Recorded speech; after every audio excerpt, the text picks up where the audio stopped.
গোপালকে আদালতে ধরে আনা হয়েছে। তার নামে অভিযোগ সে নাকি ঘোড়া চুরি করেছে। হাকিম গোপালকে জিজ্ঞাসা করলেন, কি হে, তুমি কি ঘোড়া চুরি করেছ?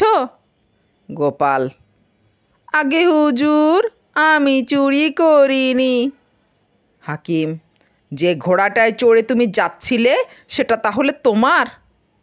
গোপাল, আগে হুজুর, ঘোড়াটা আমার নয়। হাকিম, তাহলে কি ঘোড়াটা তুমি কিনেছিলে? না হলে অন্য কেউ কি তোমাকে ঘোড়াটা দিয়েছিল?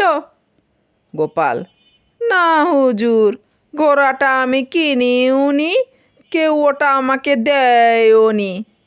হাকিম, তাহলে ঘোড়াটা কার? হুজুর, কেউ আমাকে ঘোড়া চড়তে দেয়নি। হাকিম, তাহলে রাতে আস্তাবলে ঢুকে ঘোড়াটাকে খুলে নিয়ে ওর পিঠে চেপে পালাচ্ছিলে, এই অভিযোগ কি সত্যি? গোপাল, আগে হুজুর, রাত্রিরে আস্তাবলে ওর পিঠে চড়ে সরে পড়ছিলাম, এটা ঠিক, কিন্তু চুরি করিনি। হাকিম, চুরি করনি মানে? এইমাত্র যে বললে তাতে তো ঘোড়া চুরি করাই হলো।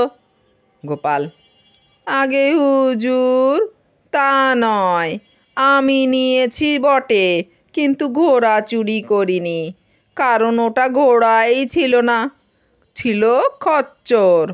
ঘোড়াটা ছিল খুব ভালো করে বেঁধে রাখা, তা আমি নেব কিভাবে? খচ্চরটা ছাড়া ছিল, তাই ওটারই পিঠে চেপেছিলাম। হাকিম হাঁ করে গোপালের দিকে তাকিয়ে রইলেন, মুখে কথা জোগাল না তার।